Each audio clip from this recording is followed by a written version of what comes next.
But why then the Trump thing? Why would his derangement towards Trump?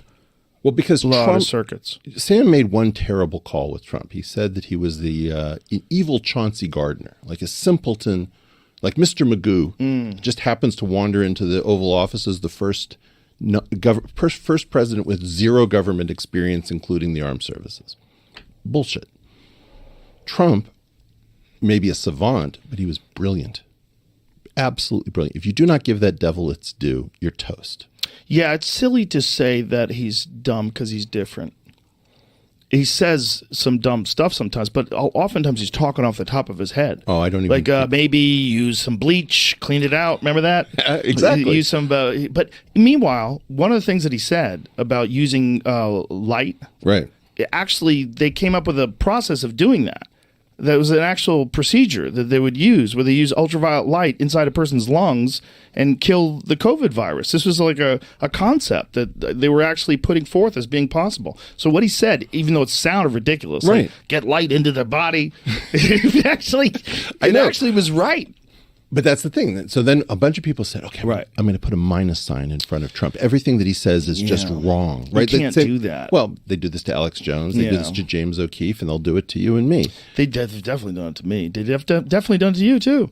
It's a thing that people do. Look, just because someone... Look, I say dumb things all the time, constantly. My kids make fun of me. I never do. I am always saying dumb things because I talk sometimes before I totally think. But then I go, oh, wait a minute, that doesn't make sense. And then I'll correct it. Like I'm trying not to be married to my thoughts. There's a real problem. You're great at this, by the way. There's a real problem. Well, because I recognize my fucking shortcomings. Me too. You know, I know that I'm scattered, okay, because I do a lot of different things, and I'm thinking about things that are totally unnecessary, like professional pool matches. Like I think about that all the time. Like, how did he get positioned on that 6-ball? It's crazy. And I'll think about that when I'm driving my car. So like I'm a scatterbrain in a lot of ways. So sometimes when I'm talking, I'm there, but I'm not like fully formed in these thoughts. I'm just trying to talk them out in real time. Right. And you get clumsy with that. And when you concentrate on something, you get really good at it. And if you concentrate on something and trying to improve on something, whether it's playing chess or whether it is business, you get really good at it. And in the meanwhile, you might not be good at interpersonal relationships. You might not be good at the way you communicate with people. You might not be good at, but you have some weird thing that you're doing that seems to be successful, and you're putting all your energy into that. That's what he's doing. That's what he's always done. What he's always done is like these business deals and making money and putting a fucking giant hotel with his name on it. Whoa! Like that's what he thinks about. And he's really good strategic. At that shit. I would say he's tactical in the extreme. You can't say he's not smart. It's just like he's just not Sam Harris. He's not capable of those kind of eloquent speeches and conversations off the cuff like that, which is a totally different skill. Yeah, but if you looked at his tweets, for example, back in the day, there was so much formula in those tweets. I started coming up with like a template. He had 5 different tweets. Yeah. And Sam just would not let go of the idea that he's a dum-dum. And that was super expensive in the long run. But I think it's because Sam knows that if you get in a debate with that guy, he could trounce him. Part of it is that... You think yes, Sam could trounce him? If they got in debate about religion, if they got in debate about certain things that Sam is like neuroscience, certain things that Sam's very educated in, he's so good at debates. It's like being a black belt that's used to tapping people all the time. And then you see this guy he's winning debates against people because he's calling them like, what does he call? Lion Ted. And he gives people nicknames. Right. And I think if I was Sam and I was as good at debate as Sam is, I would go, I can fuck this guy up.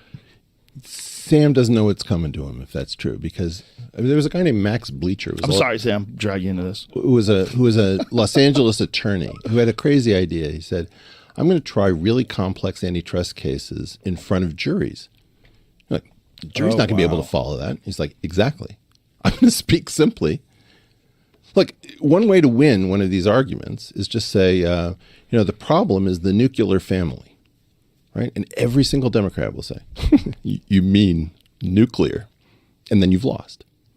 Because when you correct somebody who's saying nuclear, or like, okay, it's nuclear, egghead, you lose. Nuclear is a way to say it too. It is now. So but this That's how George W. Bush always said it, and everybody's like, "Hey, what the fuck?" Dennis Miller had a bit about it. But it wins, right? Yeah. So this is why if you sit down with one of these, like if you and I are at the beach, right, and we've got the world's greatest beach volleyball team on one side and the world's greatest CPAC tuck-row team on the other side, it's a ball, it's a net, and it's three dudes, okay? Okay. Who wins? The people that are better? Nope. Who? Depends who the ref is. If the ref thinks it's volleyball, then the volleyball team will win. And if the ref thinks it's CPAC tuck-row, the CPAC tuck-row team will. It's the same. I don't know what CPAC tuck-row is. Oh, it's like the most Do beautiful. you know what that is? Yeah. What is it? It's similar to the thing with that ball that we have out there that Oh, You have the like one of these David rattan Leduc balls? gave us? Yeah. Oh, okay. It's like martial arts ballet in Oh my the God, air with that's the amazing. feet. It's the best game ever. I don't know why we're It's not doing amazing. it. Right. Well, we can't do it. Those guys are fucking. I destroyed my left ankle on this game. Oh, when I you was, can't be doing that. You can't. No, do no. that. When I was a young man, I was courting my wife. I was going to impress her in Indonesia. Show like let an American take over. Okay, here we No, go. These guys are phenomenal. Okay. Like that is insane. I mean, that's like 100 Yair Rodriguez's out there. Yair Rodriguez is a UFC fighter who fights like Well, that. I almost did it with boxing versus UFC, right? Is the issue punching people in the face, or is the issue doing everything except for small joints and eye sockets? That kind of thing, though, requires like a kind of dexterity that's very difficult to acquire. Like that kind of dexterity with your legs, that's like a Taekwondo dexterity. 100%. The question is, what are the rules? So, in other words, if Sam Harris goes up against Donald Trump, I can tell you who's going to win depending upon how we score. Okay. What if they have a conversation instead of like having this? Here's what I don't like about debates. Yeah. What's artificial is that one person gets to talk for X amount of time. Yeah. It seems silly to me. I don't mind someone being able to talk, but it has to be a conversation. Someone cannot dominate the conversation. Sure. Like you and I, if you and I had a disagreement and I just wouldn't let you talk, it's very frustrating. It sucks. It's not good for anybody. It's more likely to go the other way. I'm sorry. It could happen that way. It could happen that way, but it doesn't matter. It's like it's not fun, and it's not fair. And like, if you're gonna have, it's like a fight. You can't. I can poke you in the eye, but you can't poke me in the eye. No, that's not fair. Right. It has to be fair. So if you're going to have and some would say, well, he's not capable of having a good faith conversation, but that's the only way to do it. The only way to do it is to have an open-ended time frame where you could just, until this fucking thing is resolved or Right. until we all give up, you guys can talk.